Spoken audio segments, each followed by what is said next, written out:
नमस्कार स्टूडेंट्स।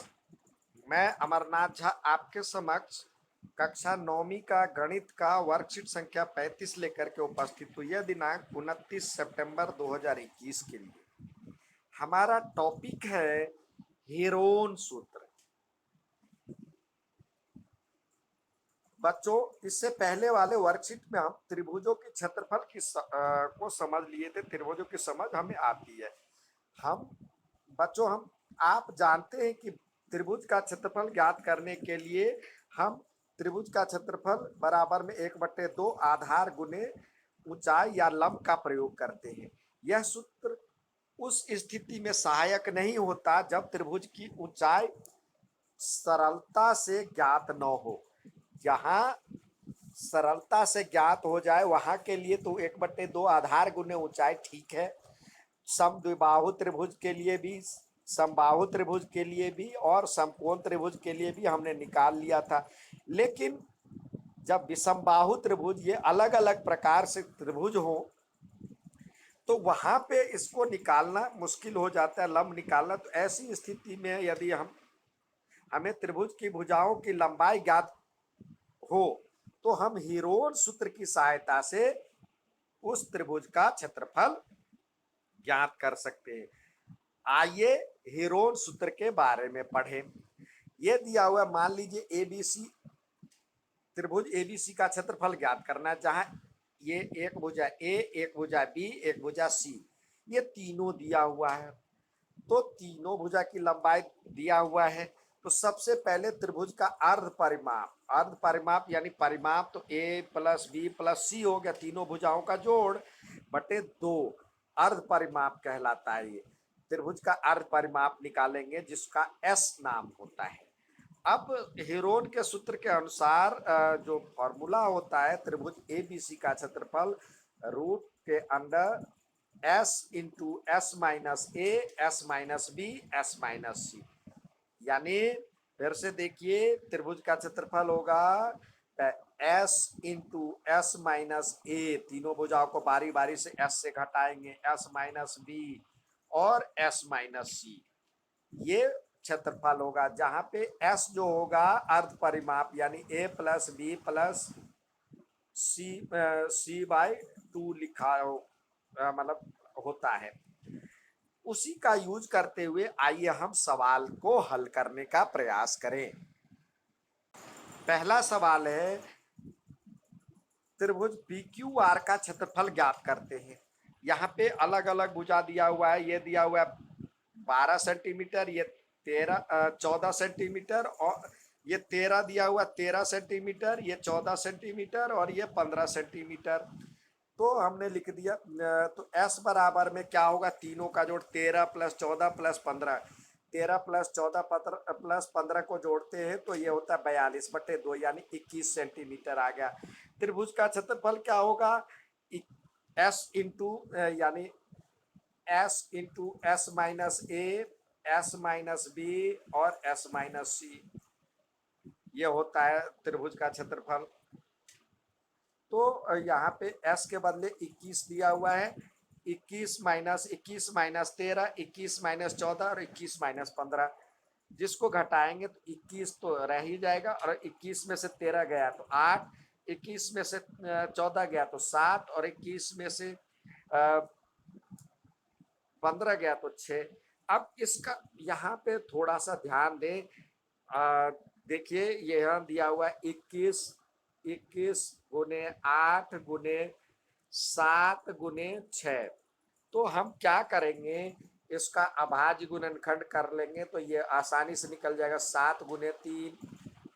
अब ये 8 है तो यह 2 गुने 2 गुने 2 लिख सकते हैं। 7 है तो 7, और 6 को 3 गुने 2 लिख सकते हैं। अब जब इसका वर्गमूल करेंगे तो जोड़ देखिए, 7 और 7, 2 बार 7 है तो एक 7 निकल जाएगा। 3 एक बार और 2 बार 3 है तो एक बार निकल जाएगा। 2 बार 2 तो एक बार निकल जाएगा, और 2 बार 2 तो एक बार और निकल जाएगा। तो 7 या 21 को 2 से करेंगे गुणा, 42 को 2 से करेंगे तो आ गया 84 वर्ग सेंटीमीटर, यहाँ पे सेंटीमीटर स्क्वायर। ठीक है, अब नेक्स्ट सवाल देखते हैं। अगला दिया हुआ है एक त्रिभुज की भुजाओं का अनुपात 12:17:25 दिया हुआ है और उनका परिमाप दिया हुआ 540 सेंटीमीटर। तो उस त्रिभुज का क्षेत्रफल ज्ञात कीजिए। तो सबको मान लेते, माना कि त्रिभुज की भुजाएं 12, मतलब ये कॉमन अनुपात में कॉमन जो होता है वो कट जाता है। तो 12x या 12y, 17y और 25y, सब में y लगा दिए तो ये है। इसका परिमाप दिया हुआ 540, तो सभी का जोड़ क्या हो जाएगा 540। तो y की वैल्यू क्या आ जाएगी, ये इसको जोड़ेंगे तो 54y इक्वल टू 540, तो y की वैल्यू 10 हो गया। ठीक है, तो यानी पहली भुजा 12y था यानी 120 हो जाएगा, दूसरा 170 हो जाएगा और तीसरा 250 हो जाएगा और s भी निकल जाएगा। परिमाप का आधा होता है अर्ध परिमाप, तो s बराबर में 270 हो गया। अब फॉर्मूले पे सजाइए, फॉर्मूला साथ में लिखा कीजिए, s into s minus a, s minus b और एस माइनस सी।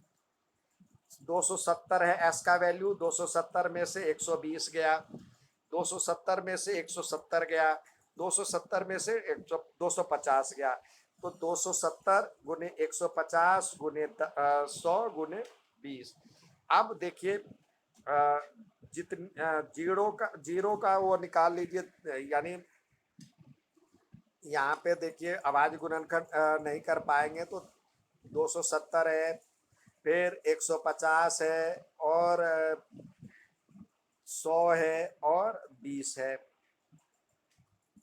10 का भी आप बना सकते, देखिए ये हो गया, ये हो गया 10 गुने 27 के लिए लिख सकते हैं 3 गुने 3 गुने 3, 270 हो गया। इसी तरह 150 के लिए लिख सकते हैं 5 गुने 3 गुने 10 गुने 10 और ये 10 गुने 10 और 20 है, 10 गुने 2। अब जोड़ा बनाना है, देखिए 10 का एक और एक जोड़ा तो ये बाहर निकल आया, एक एक जोड़ा तो ये भी बाहर आ गया, 10 और 5 दूनी 10 तो ये भी 10 का जोड़ा बन गया तो ये बाहर में आ गया। 3 गुने 3 यानी 3 एक जोड़ा बाहर आ गया, 3 और गुने 3 ये भी बाहर आ गया, तो 3 तिया 9 पे 3 जीरो यानी 9000 सेंटीमीटर स्क्वायर। इसका आंसर ये आ गया। नेक्स्ट देखते हैं। अगला दिया हुआ है एक समद्विबाहु त्रिभुज का परिमाप 30 सेंटीमीटर है। समद्विबाहु त्रिभुज का परिमाप, उसकी बराबर भुजाएं 12 सेंटीमीटर है, तो त्रिभुज का क्षेत्रफल ज्ञात करें। तो देखिए ये दिया हुआ है, इस दोनों का जोड़ ये भी 12 है, ये भी 12 है और तीनों का जोड़ दिया हुआ है 30। तो तीसरी भुजा y मान लेते हैं, तो सभी का जोड़ क्या हो जाएगा 30। तो 12 12 24 प्लस वाई इजकल टू 30, तो y की वैल्यू आ जाएगा 6 सेंटीमीटर। और तो तीनों भुजा आ गया, s बराबर में परिमाप का आधा, तो 30/2 यानी 15 आ गया। त्रिभुज का क्षेत्रफल फॉर्मूले पे सजाए, 15 गुने एस इंटू एस माइनस ए, तो ए की वैल्यू 12 है, एस माइनस बी, तो यहाँ दूसरी साइड भी 12 है, एस माइनस सी, तो सी की वैल्यू तीसरी साइड की भुजा 6 है। अब ये 15 और 3 गुने 3, ठीक है, और यहाँ से आया 9, तो ये 15 का तो नहीं पता, 3 का जोड़ा बन गया है और 9 का भी जोड़ा बन गया है, तो 3 तिया 9 आ गया और रूट 15 का जोड़ा नहीं बना, तो 9√15 सेंटीमीटर स्क्वायर, ये इसका आंसर आ गया। नेक्स्ट देखते हैं।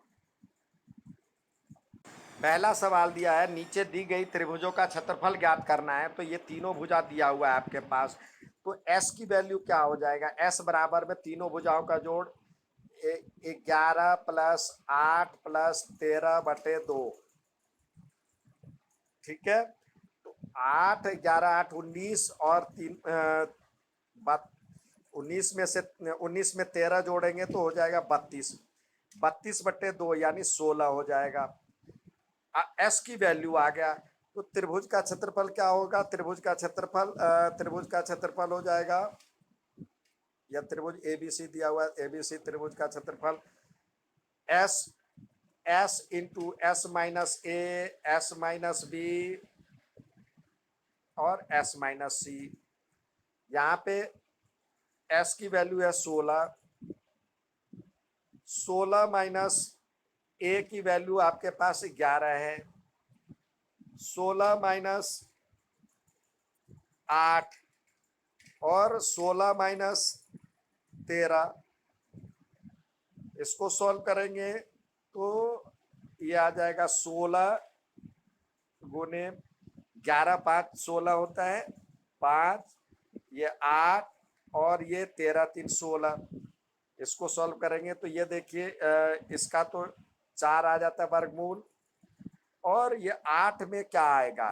4 दूनी 8 यानी 2 आ जाएगा, और एक 2 रह जाएगा, और 5 गुने 3 गुने 2, 5 गुने 3 गुने 2, ये 8 के लिए 4 गुने 2 हो जाएगा ना, तो 4 का तो वर्गमूल आता है 2 आ जाएगा, तो यानी 5 या 15 दूनी 30, तो 8√30 वर्ग सेंटीमीटर, ये इसका आंसर आ गया। नेक्स्ट देखते हैं, इसका क्षेत्रफल ज्ञात करना है, तो यहाँ पे एबीसी का क्षेत्रफल ज्ञात करेंगे, पहले एस निकालेंगे। एस बराबर में 50 प्लस 80 प्लस 120 बटे 2, 12 8 20 यानी ये हो गया 250 बटे 2 यानी 125 हो जाएगा। ये 120 और 80, 200 और 50, 250 का आधा 125 हो गया। अब त्रिभुज एबीसी का क्षेत्रफल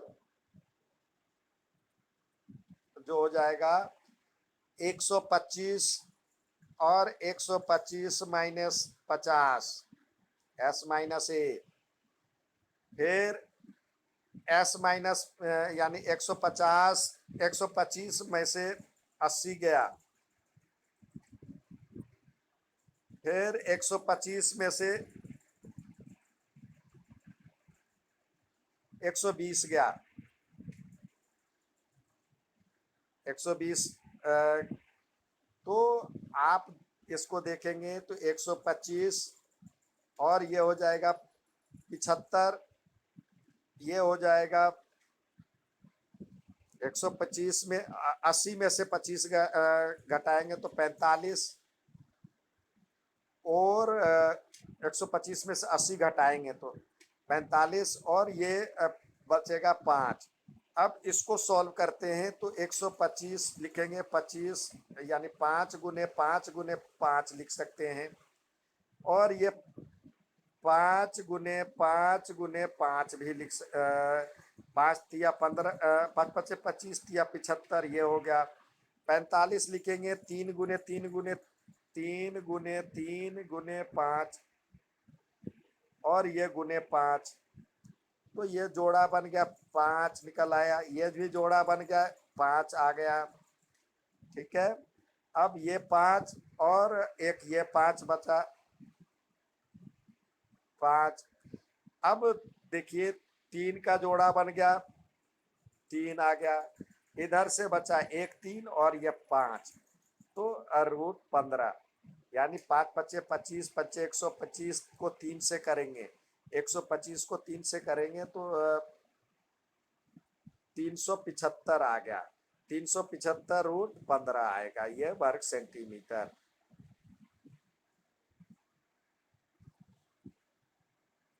अगला दिया हुआ है, उस त्रिभुज का क्षेत्रफल ज्ञात कीजिए जिसकी दो भुजाएं 8 और 11 सेंटीमीटर दिया, और परिमाप दिया हुआ है। तो तीसरी भुजा नहीं मालूम है, तो तीसरी भुजा x मान लेते हैं, तो x plus 8 plus 11 equal to 32 हो गया, 11 8 19, 19, तो x बराबर में 32 में से 19 गया, तो ये हो जाएगा आपके पास 13, x की वैल्यू 13 आ गया। और परिमाप इसका s बराबर क्या हो जाएगा? s बराबर में 32 बटे 2 यानी 16 हो जाएगा। अब इसका क्षेत्रफल कह रहा है निकालने के लिए। क्षेत्रफल निकालेंगे तो क्या हो जाएगा, एस, एस के बदले यहाँ पे 16 रखे और 16 में से एक भुजा 8 है तो -8, दूसरा 16 में से 11, तीसरा 16 में से और 13 गया। इसको सॉल्व करेंगे तो देखिए ये आ जाएगा 16 गुने 8 गुने यहाँ से आया 5 और गुने यहाँ से आया 3।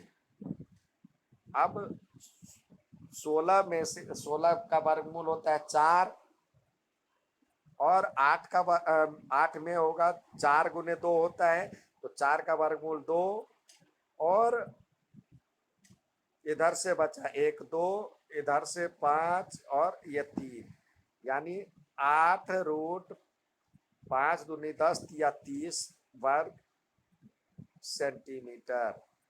ये इसका आंसर हो गया। ठीक है, अच्छा लगे तो लाइक और सब्सक्राइब जरूर करेंगे। धन्यवाद।